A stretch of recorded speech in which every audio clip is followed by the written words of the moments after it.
ఓం నమ శివాయ. అందరికీ నమస్కారం. ఇవాల్టి వీడియోలో కార్తీక పురాణం 21వ రోజు పారాయణలోకి వచ్చాము. ఈ కార్తీక పురాణం 21వ పారాయణలో ఏం చెప్తుందో విందాం. దేవతలు జలంధరుడి వల్ల మేరు పర్వతంలో దాక్కున్నారు కదా, అది 20వ అధ్యాయంలో చెప్పాను కదండి.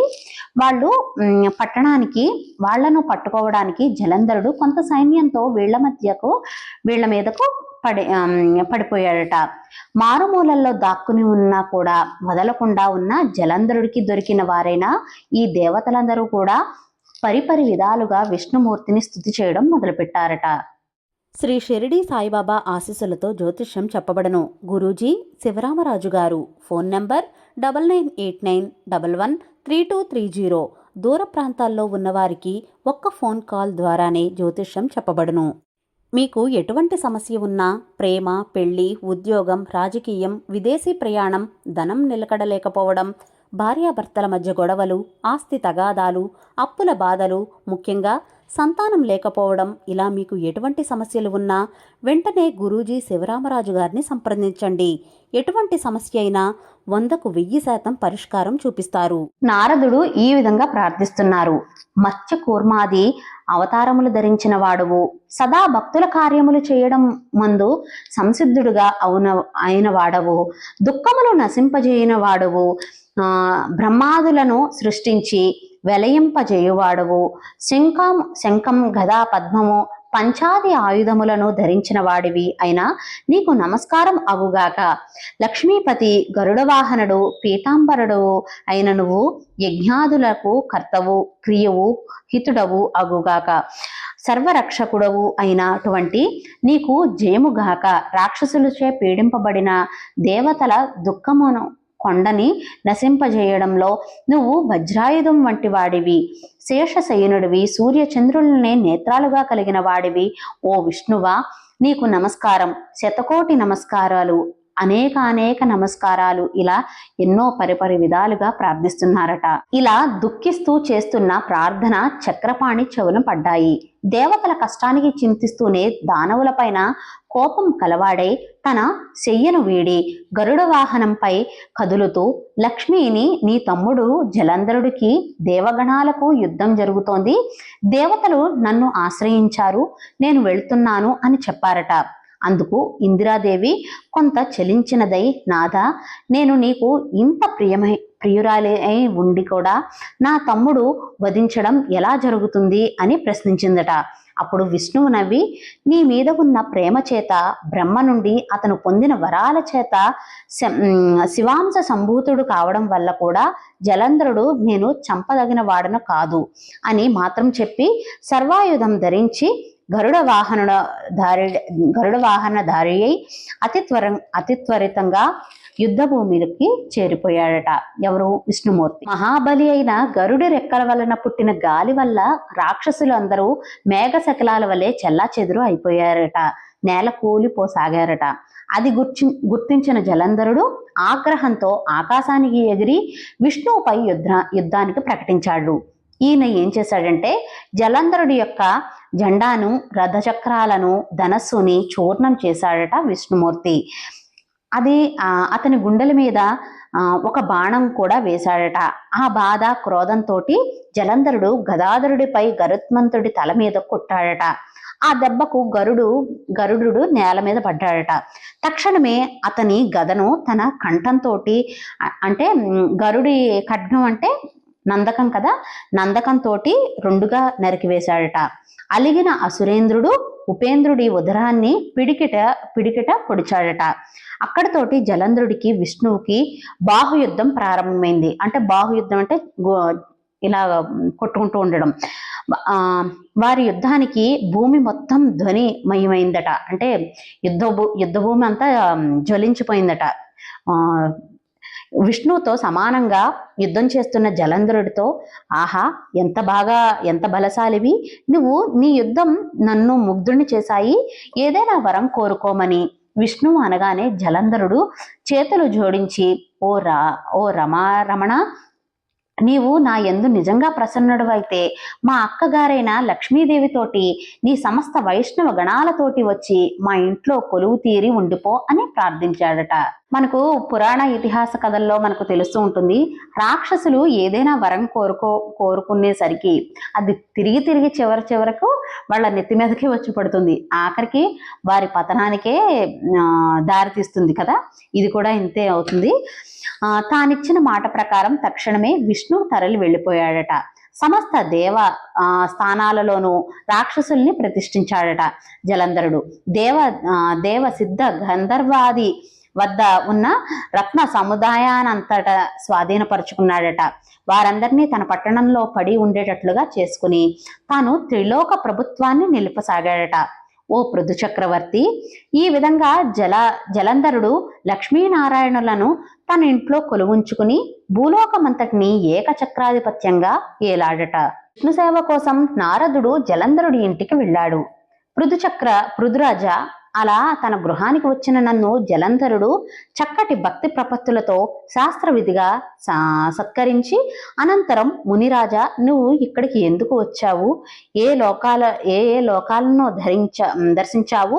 నీవు వచ్చిన పనేమిటో చెప్తే తప్పక దాన్ని నెరవేరుస్తాను అని మాటలు ఇచ్చాడట. అప్పుడు నారదుడు ఇలా అన్నాడట, రాజా, ఓ జలంధర, యోజన పరిణామము పొడవు కలిగింది, అనేకానేక కల్పవృక్షాలు, కామధేనువులు కలది, చింతామణుల చేత ప్రకాశవంతము అయినటువంటి కైలాస శిఖరంపై పార్వతీ సమేతుడైన పశుపతిని దర్శించాను.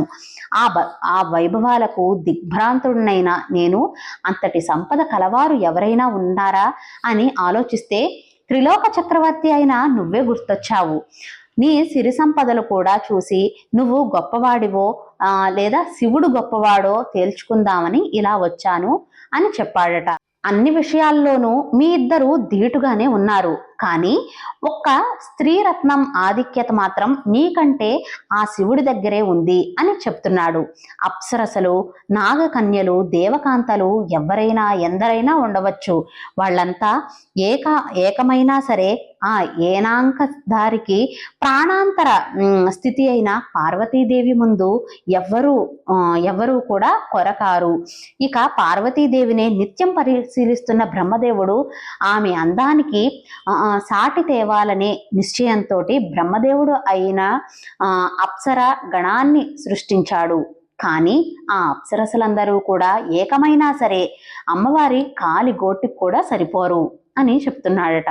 నీకెన్ని సంపదలు ఉన్నా అటువంటి సాధ్వీమణి లేకపోవడం వల్ల ఐశ్వర్యవంతుల్లోనూ శివుడు తర్వాతే, కానీ నీవు ప్రథముడివి కాదు అని వ్యంగ్యంగా రెచ్చగొడుతున్నాడు. ఎవరు? నారదుడు ఈ జలంధరుడిని రెచ్చగొడుతున్నాడు.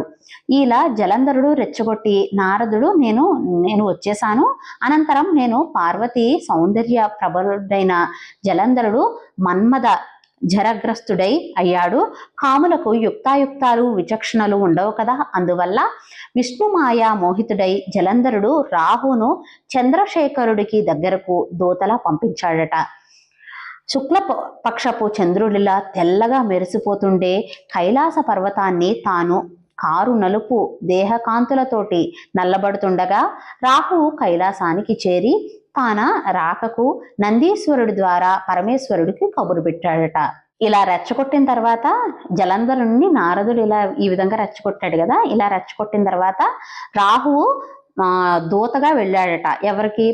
శివుడి దగ్గరకు దూతలా వెళ్ళాడట. ఆ తర్వాత ఏం చెప్తున్నారో చూద్దాం. కబురు పెట్టాడు. ఏం పని మీద వచ్చావు అని పరమేశ్వరుడుట కనుబొమ్మలతోటి కదిలించాడట. అంటే ఏం పని మాట మాట్లాడుకుంటానే కనుబొమ్మలతోటి ఏం పని మీద వచ్చావు అని అడిగాడట. రాహు ఇలా చెప్తున్నాడట, ఓ కైలాసవాస, ఆకాశంలో దేవతలందరి చేత, పాతాళంలో ఫణుల చేత సేవించబడుతున్నవాడు, భూలోకానికి సాక్షాత్ ప్రభువు, ముల్లోకాలకు ఏకనాయకుడు అయిన మా రాజు అయిన జలంధరుడు ఇలా ఆజ్ఞాపించాడు. హే వృషభధ్వజ, వల్లకాట్లో నివసించేవాడేవి, ఎముకల పోగులను ధరించేవాడేవి, దిగంబరుడివి అయిన నీకు హిమవంతుని కూతురు అతిలోక సౌందర్యవతి అయిన పార్వతి భార్యగా పనికిరాదు. ప్రపంచంలోని అన్ని రకాల రత్నాలకు నేనే రాజునై ఉన్నాను కాబట్టి స్త్రీ రత్నం అయిన పార్వతీదేవి కూడా నాకు సమర్పించు. ఆమెకు భర్తగా అయ్యేందుకు నేను మాత్రమే అర్హుణ్ణి, నువ్వు అర్హుడవు కాదు అని ఈ రాహువు జలంధరుడి మాటలన్నీ కూడా ఈశ్వరునికి ఈ విధంగా చెప్తున్నాడట. ఈశ్వరుడు కనుబొమ్మలోంచి రౌద్ర కారకాలు అయిన ఒక పురుషుడు వేగవంతంతో పిడుగుతోటి సమానమైన ధ్వనితోటి ఆవిర్భవించాడు. అంటే ఆయన కనుబొమ్మలు ఏమిటిదంతా అని అలా ఏమిటిదంతా అని అనుకుంటూ మనసులో అనుకుంటున్నారు పరమేశ్వరుడు. ఆ కనుబొమ్మల ఆ సైగలోంచి ఒక పురుషుట్ట బయటకు వచ్చాడట. ఆ పురుషుడు ఏం చేశాడంటేట రాహు మీదకి లంకించబోయాడు. రాహు భయపడి పారిపోయాడు. కానీ ఆ రౌద్రమూర్తి ఆమడు దూరంలో ఉండగానే రాహుని పట్టుకుని మింగబోయాడు. రాహువు దూత అయిన కారణంగా వధించడం కాదని రుద్రుడు ఆపడంతో ఆ పౌరుషమూర్తి తన ప్రయత్నాన్ని విరమించుకున్నవాడై శివాభిముఖుడై ఇలా అన్నాడు, పరమేశ్వర, అసలే ఆకలి దప్పికలు ఎక్కువ వాడిని, తినద్దు అంటున్నావు కాబట్టి నాకు తగిన ఆహారాన్ని పానీయాలను ఇవ్వు అని అడిగాడట. హరుడు అతన్ని చూసి నీ మాంసాన్ని నీవే ఆరగించుమని చెప్పాడట. శివాజ్ఞాపరుడైన ఆ పురుషుడు తన శరీరంలో శిరస్సును తప్ప అన్ని భాగాలను మాంసాన్ని తినివేశాడట. శిరస్సు ఒకటే మిగిలిన ఆ మహాపురుషుడు పట్ల కృపాలుడై నీలకంఠుడు నీ భయంకరమైన కృత్యానికి సంతుష్టున్నయ్యాను, ఇక నుంచి నీవు కీర్తిముఖ సంజ్ఞునితోటి విరాజుల్లమని ఆశీర్వదించాడట. ఓ పృథురాజా, కేవలం శిరస్సు మాత్రమే మిగిలి ఉన్న శివుడు కనుబొమ్మలలోంచి పుట్టినవాడు వంటి ఆ మహాపురుషుడైన అతడు కీర్తిముఖుడై ప్రకాశిస్తున్నాడు. తర్వాత అంతేకాదు, ఇకపై నన్ను పూజించకుండా నన్ను అర్చించిన వారి పూజలను వృధా అవుతాయి. అంటే నన్ను పూజిస్తే సరిపోదు, నిన్ను కూడా పూజించిన వారినే నిన్ను పూజించకుండా నన్ను పూజించిన వారి పూజలు ఫలించవు అని చెప్తున్నారట. కాబట్టి నన్ను అర్చించిన వారి మొదలు కీర్తిముఖుడిని పూజించాలని ఈశ్వరుడు శాసించాడట. అలా ముఖగస్తుడైన రాహువును శివుడు బర్బర స్థలమందు విముక్తిని చేయడం వల్ల తదాతదిగా రాహువు బర్బరుడు అనే పేరుతోటి ప్రసిద్ధి చెందాడు. రాహువు తన పునర్జన్మకు భావించి భయ విముక్తుడై జలంధరుడి వద్దకు వెళ్ళి జరిగిందంతా పొల్లుపోకుండా చెప్పాడట. ఈ రాహువు జలంధరుడితోటి పొల్లుపోకుండా చెప్పాడు కదా, తర్వాత విషయం ఏమైంది అనేది మనం తర్వాతి భాగంలో అంటే కార్తీక పురాణం 22వ భాగంలో తెలుసుకుందాం. ఇవాల్టి వీడియోలో కార్తీక పురాణం 21వ భాగం అయితే పూర్తయిందండి. నెక్స్ట్ వీడియోలో 22వ భాగం గురించి చాలా క్లియర్గా తెలుసుకుందాం. నేను మీ హరిప్రియ. సర్వం శ్రీకృష్ణార్పణమస్తు. స్వస్తి.